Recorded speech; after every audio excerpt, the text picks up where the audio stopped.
자, 두 번째 소식은 사정진 교리 실천 강연 대회에 대한 소식을 들어보도록 하겠는데요.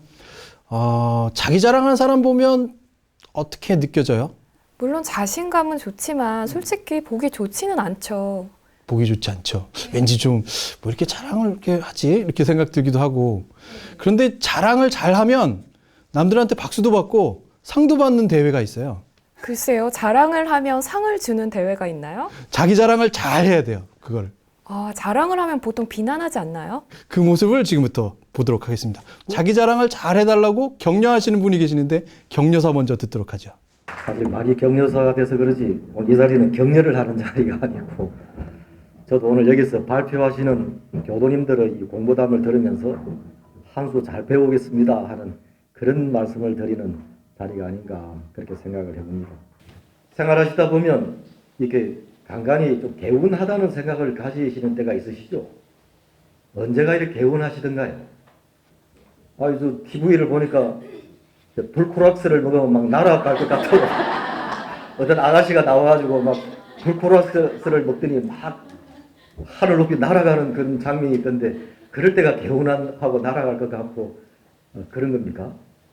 사실 우리 인생에서 어느 때가 가장 행복하고 어느 때가 가장 개운한 때인가 하면 내 마음속에 이거 때를 한꺼풀 벗어날 이때가 참 개운한 때입니다. 마음의 묵은 때를 벗겨내는 것이 중요하다고 말씀하시는데 어떤 자랑대인지는 잘 모르겠어요, 아직. 네, 격려사를 말씀하시긴 하는데. 네, 그러게요. 도움 말씀을 주신 분에게 전화 연결해서 좀 물어봐야겠는데요. 그죠? 최정인 교우님 연결해서 어떤 말씀이신지, 그리고 사정진 교리대회가 어떤 건지 알아보도록 하겠습니다. 네, 교우님 안녕하세요. 네, 안녕하세요. 네. 사정진 교리 실천 강연대회가 무엇인지 매우 궁금합니다. 과연 어떤 것을 겨루는 대회인지 여쭙게 되는데요. 네, 결국 대원으로 100년대를 힘차게 준비하기 위해서 저희 원불교 100년 기념 성업회에서는 이 자신성업봉전 사정진 운동을 전개하고 있습니다. 그래서 이 사정진 운동은 일상생활 속에서 대가출과 전 교도가 실생활을 개척해가는 사실적인 정진 운동입니다. 그 방법으로 선, 기도, 의도, 유무념 정진 운동을 통해서 나날이 진급되어지고 또 나날이 은혜로워지는 행복한 낙원 세상을 만들어가는 아주 요긴한 공부입니다. 그래서 각자의 처지와 근기에 따라서 하나하나 생활 속에서 사실적으로 실천해가는 공부입니다. 그렇게 감동과 정성의 스토리를 전달하는 것이 사정진 교리 실천 강연 대회인가 봐요. 사실 저도 말을 잘하고 싶은데 이런 사정진 교리 실천 강연 대회는 어떻게 진행이 되나요? 네, 저희가 사정진 실천 대회는 1년에 한 번씩 개최가 되어지는데요. 교당이나 지구 그리고 또 교구 내에서 자체 대회를 거치게 됩니다. 그리고 이것을 1년에 한 번 저희가 원불교 중앙총부에서 매년 11월에 총 공모전에 심사를 하고 그 심사된 내용을 같이 발표를 하는 그런 장으로 진행이 되어지는데요.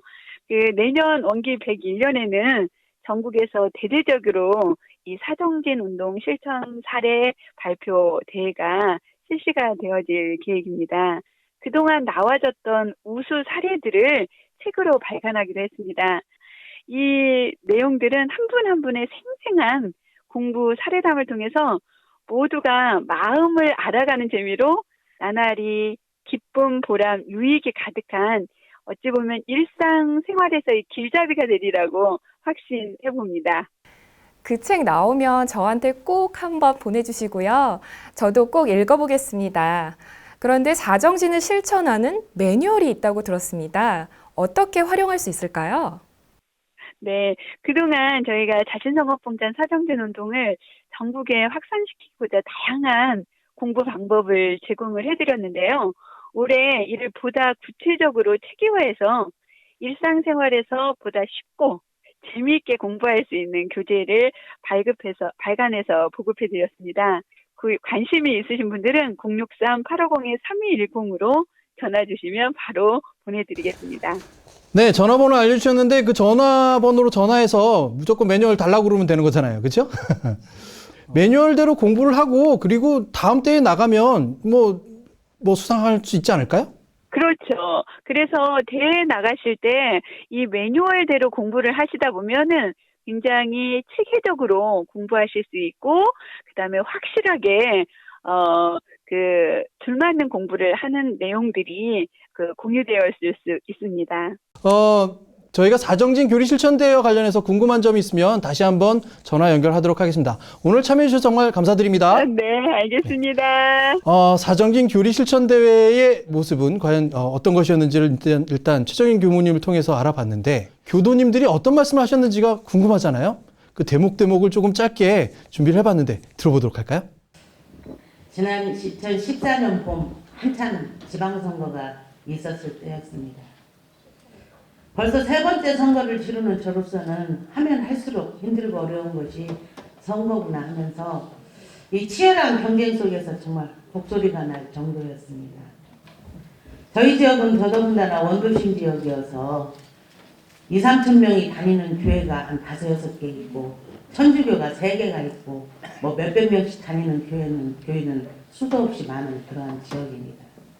세 번의 선거를 치르면서 제가 원불교인이라고 하는 것은 지역에 있는 주민들이 전부 다 알고 있는 사실이고, 그런 대형 교회 앞에서 표를 달라고 명함을 나눠주는 제 손을 그 사람들은 마치 마귀를 보는 듯한, 아니면 뻔뻔하기가 이를 데 없는 그런 모습으로 비춰지면서 명함 주는 손을 탁탁 칠 때 그것을 다시 땅에 떨어진 명함을 집어서 다시 줄 때는 그래도 원불교인으로서 자부심과 긍지가 있었습니다.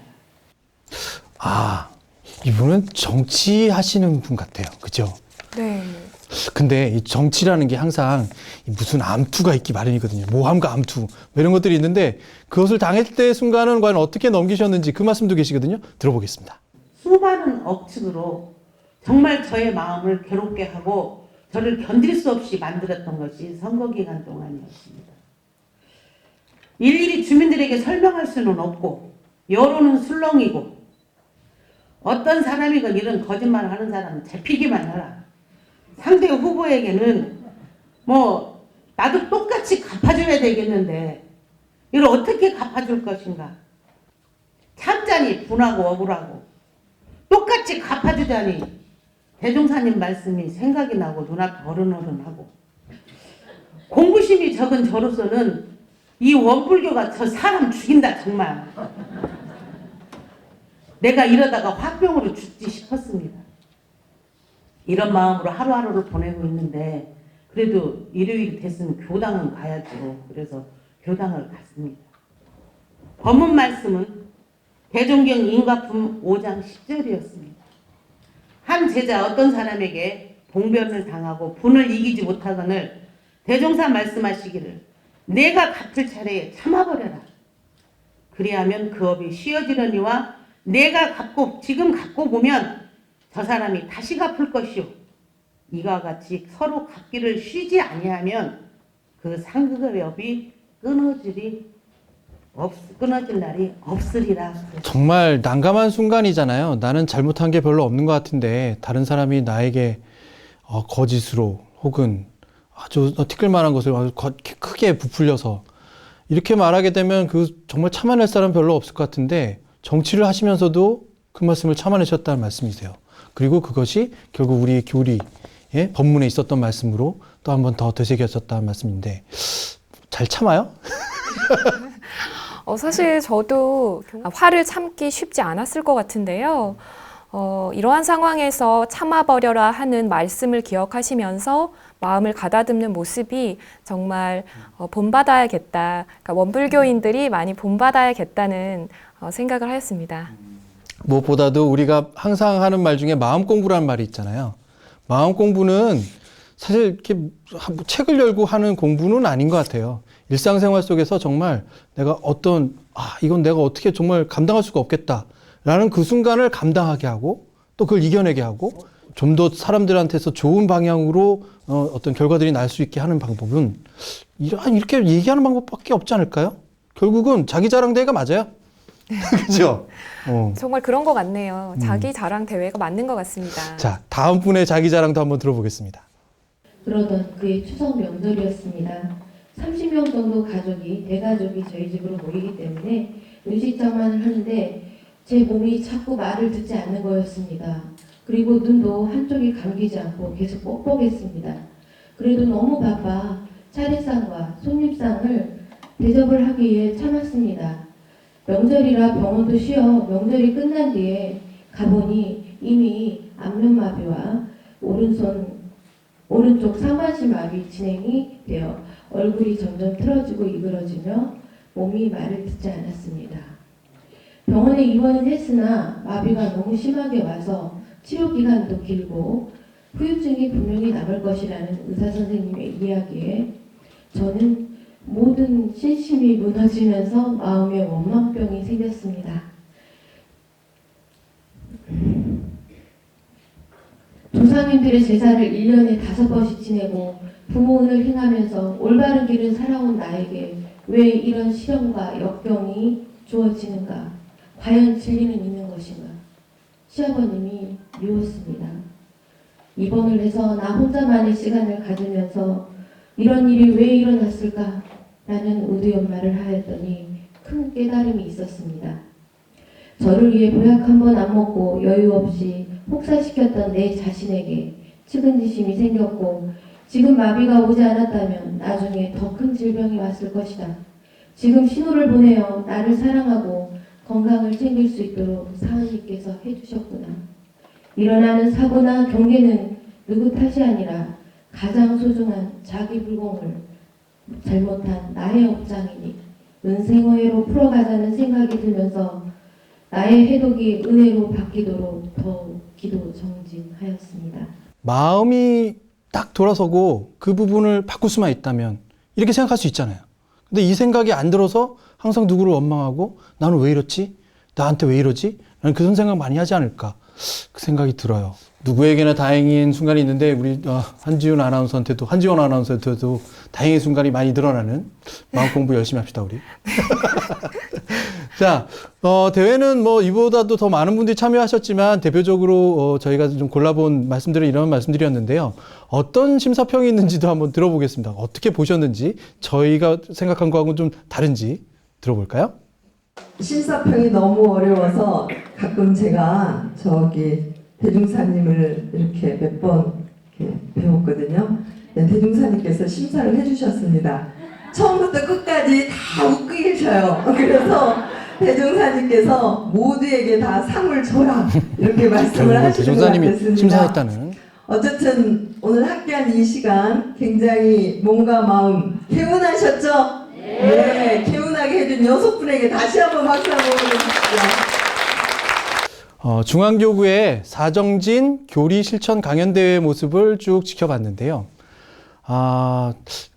제가 처음에 말씀드렸다시피 자기 자랑하는 사람은 그렇게 좋아 보이지 않는데 원불교의 자기 자랑은 뭔가 이 방법이 다른 게 있어요. 그리고 그 법대로 사정진을 실천했던 그 법대로만 남들한테 자기 이야기를 하면 굳이 자랑이 되지 않으면서도 자랑이 되는 그런 것이 아닐까 생각이 들어요. 그러게요. 게다가 자랑을 잘하면 상까지 준다고 하니 이보다 더 좋을 수 있겠나 싶은 생각이 듭니다. 이제 궁금해지는 것은 과연 대상을 누가 차지했을까잖아요. 맞습니다. 자, 어떤 분이 대상을 받았는지 보겠습니다. 네, 수상에 독자님과 기념 촬영 있도록 하겠습니다. 예, 제가 당황스러워가지고 좋아서. 자, 제 100-1호 대상 어양교당 김태인 귀교도는 중앙정부 사정진 실천 강연을 통해 이와 같이 우수한 성적을 거뒀기에 본상장과 부상을 드립니다. 원기 100년 11월 15일 중앙교구장 안인석. 네, 다시금 힘찬 축하의 박수 부탁드리시고 기념 촬영해 주시기 바랍니다.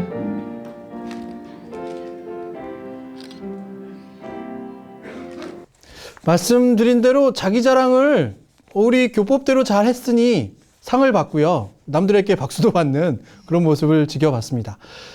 대상을 수상하신 어양교당의 김태인 교도님을 전화로 연결해서 과연 어떤 말씀을 하시고 계시는지 알아보도록 할까요? 네. 어양교당의 김태인 교도님 나와 계시죠? 네, 반갑습니다. 무엇보다도 사정진 교리 실천 강연대회에서 대상 수상하신 거 축하드린다는 말씀 먼저 드리고요. 네.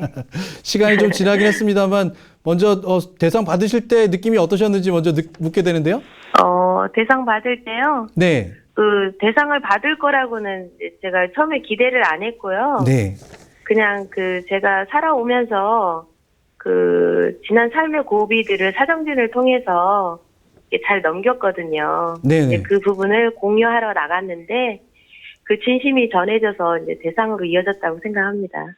네, 대상을 수상하셨는데 심사위원분들께서 어떤 점을 높이 평가했다고 생각하시는지요? 다른 참가자분들은요, 사정진 중에서 이제 한 가지 정진 사례를 집중해서 발표하시더라고요. 근데 저는 이제 선정진, 기도정진, 의도정진, 유무념 정진이 사막 공부하고 한 가지를 이제 깨달고 자기가 경험한 사례를 통해서 그 사정진 실천 내용을 모두 발표했어요. 그래서 이제 그런 점을 높이 봐주신 것 같고, 정진 기간이 꽤 길었던 점, 그리고 가족 교화가 이제 제일 힘들다고 하는 게 가족 교화잖아요. 그런데 가족 교화를 통해서 12명의 그 종교가 다른 시댁 식구를 15년에 걸쳐서 원불교로 인도하여서 이런 네. 가족이 된 점. 그리고 이제 그 결과로 뜻깊게 이제 올 원기 100년에 제가 원무가 되었습니다. 아, 네. 그래가지고 청소년 교화를 현재 이제 하고 있다는 그런 점들을 높게 평가해 주신 것 같아요. 무엇보다도 삶은 계속되는 거니까, 그리고 공부는 계속 해야 되는 거니까 앞으로의 계획이 있으실 것 같아요. 그리고 혹시라도 다른 대회 또 출전할 계획이 있으신지 또 궁금한데요. 네, 앞으로 계획은 그 어린이 법회를 문화활동과 접목해서 특색 있게 현재 지금 법회를 보고 있거든요. 그래서 원불교 교리를 쉽게 이해할 수 있도록 교화 자료도 만들고 여러 가지 예술문화 작품도 어린이들과 함께 만들어서 12월 말쯤에 그 교화 활동의 결과물을 총무 옆에 있는 이런 갤러리에서 전시해서 다른 교단과 어린이 교화 활동을 공유하는 그런 계획을 갖고 있습니다. 아, 이제 전시회까지 계획하시고 이제는 직접 대회를 만드시는군요. 전시가 돼요. 12월 달에. 그래서 좀 송부 가까이 사시는 분들은 이제 오셔가지고 같이 어린이 교화에 대해서 공유하시면 좋을 것 같습니다. 네, 오늘 말씀 너무 감사드리고요. 무엇보다도 귀감이 되는 삶을 살고 계시다는 말씀으로 정리할까 합니다. 네, 오늘 전화 감사드립니다. 네, 감사합니다. 감사합니다.